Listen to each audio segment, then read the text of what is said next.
Olá, irmãs queridas, sejam bem-vindas ao Fé. No vídeo de hoje nós trataremos de um assunto muito presente no nosso dia a dia e por isso ele está na série Cotidiano. Algo que eu lido na minha vida e que percebo conversando com amigas, irmãs em Cristo.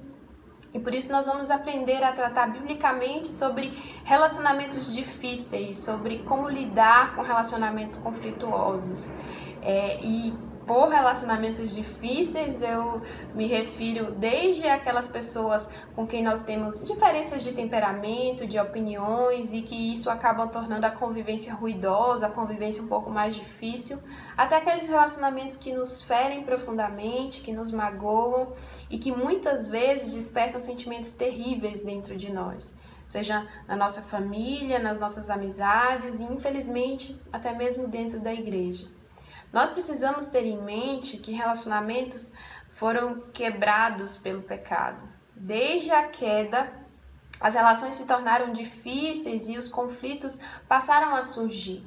Porque a nossa natureza humana pecaminosa deseja sempre ser agradada. Nós queremos sempre ser bem tratados, estarmos certos e cada pequeno rei que existe dentro de nós deseja ser agradado, e quando isso não acontece, as relações se tornam conflituosas. Desde a desobediência de Adão e Eva, lá no Éden, nós já vimos o primeiro conflito ser estabelecido. Gênesis 3, o verso 11 e 12 diz assim: E Deus perguntou a Adão: Quem lhe disse que você estava nu? Você comeu do fruto da árvore da qual lhe proibi comer? Disse o homem: Foi a mulher que me deste por companheira, que me deu do fruto da árvore, e eu comi. Instantaneamente à desobediência, Adão passa a culpar Deus pelos seus erros e ao mesmo tempo culpar a mulher. Mas à frente nós vemos que Eva também lança a culpa na serpente, e assim estabelece-se esse conflito. E nós lidamos diretamente com esses efeitos da queda nas nossas relações. Mas se somos cristãs, precisamos aprender a lidar biblicamente com isso. E por isso eu separei 3 passos importantes que precisamos ter em mente e que você pode aplicar no seu dia a dia para tornar a convivência mais fácil, e isso vai promover o brilho, o reflexo de Cristo nas suas relações. O primeiro ponto é que pessoas difíceis são uma lixa para nós. Como eu falei muitas vezes, os conflitos surgem porque nós desejamos ser agradados, nós queremos ter relações confortáveis que nos produzam prazer.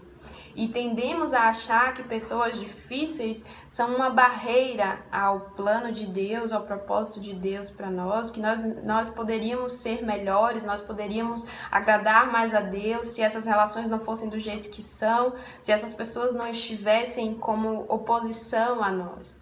Mas, na verdade, muitas vezes essas pessoas difíceis são justamente o plano de Deus para nós, porque Ele deseja moldar o nosso coração, porque Ele deseja promover a nossa imagem à semelhança de Cristo. Deseja que nós possamos exibir os frutos do seu Espírito. E através desses conflitos nós podemos exercitar a paciência, o amor, a humildade, o dar a outra face, que são princípios muito claros no Evangelho de Cristo. Nós pensamos muitas vezes que quando temos pessoas que se opõem a nós e isso gera conflito, muitas vezes nós achamos que Deus precisa tratar com essas pessoas. Mas, na verdade, precisamos ter a perspectiva daquilo que Deus precisa tratar em nós, para que nós consigamos conviver com elas, para que nós consigamos amá-las e exercitar a paciência e todos os outros frutos que Ele nos diz em Sua palavra. O segundo ponto é que nós precisamos também ter em mente que nossos pecados são terrivelmente ofensivos a Deus. A mesma ira que temos quando somos feridas, a mesma dor, o mesmo sentimento de decepção, de frustração que muitas vezes essas pessoas difíceis provocam em nós, são exatamente igual ou talvez seja até pior no coração de Deus diante dos nossos pecados. Quando nós erramos, quando diariamente falhamos, quando diariamente entristecemos o seu espírito, o coração de Deus dói, o coração de Deus se ira contra a nossa pecaminosidade. Mas Ele escolheu o caminho do perdão. O Pai Nosso, a oração do Pai Nosso nos deixa esse princípio, né? Que o Senhor nos perdoe como nós perdoamos aos outros. Quando olhamos para pessoas que nos ofendem, nós precisamos ter em mente que nós ofendemos a Deus. E Ele não precisava nos perdoar. Ele, sendo perfeito, sendo santo, sendo Deus criador de todas as coisas, poderia perfeitamente nos destruir e acabar com tudo isso. Mas Ele escolheu o caminho do amor e do perdão. Quem somos nós para fazer diferente? Quem somos nós para punir o nosso semelhante, sendo que o Deus perfeito, que poderia nos destruir, escolheu não fazer isso? Que possamos ter essa noção de que quando somos feridas, nós ferimos a Deus também. E Ele nos perdoou, Ele nos alcançou com sua graça, Ele buscou nos restaurar. E nós precisamos de modo semelhante agir com graça, ter uma atitude de perdão diante das pessoas que nos ofendem e nos magoam. E o terceiro e último ponto é que a oração é um excelente instrumento para produzir amor. Eu não acreditava muito nisso até fazer o teste. De fato, todas as vezes em que algo produz raiva, algo produz indignação em relação a uma pessoa com quem eu tenho um relacionamento conflituoso, eu aprendi a dobrar os meus joelhos e orar por essa pessoa. E com isso nós passamos a ter amor. A oração é o meio pelo qual o Espírito Santo produz amor em nossos corações pelas pessoas que nós odiaríamos de modo natural. Faça isso sempre que estiver angustiada com alguma atitude de alguém, com algum relacionamento difícil, dobre os seus joelhos e olhe para a cruz de Cristo. Ele estava ali, sendo crucificado, sendo morto por pecados que ele não cometeu. E a sua atitude foi de orar por nós. Foi de orar rogando a Deus que alcançasse os nossos corações com a sua graça. Foi de orar pedindo o perdão de Deus por nós. Ele era a vítima, mas ele não se vitimizou.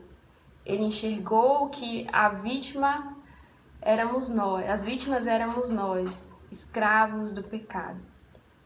E para terminar, eu quero ler um texto de Timóteo que sumariza muito bem tudo isso que nós aprendemos aqui. 2 Timóteo 2, dos versos 24 a 26 diz: Ao servo do Senhor, à serva do Senhor, não convém brigar, mas sim ser amável para com todos, apto para ensinar, paciente. Deve corrigir com mansidão os que se lhe opõem, na esperança de que Deus lhes conceda o arrependimento, levando-os ao conhecimento da verdade, para que assim voltem à sobriedade e escapem da armadilha do diabo, que os aprisionou para fazerem a sua vontade.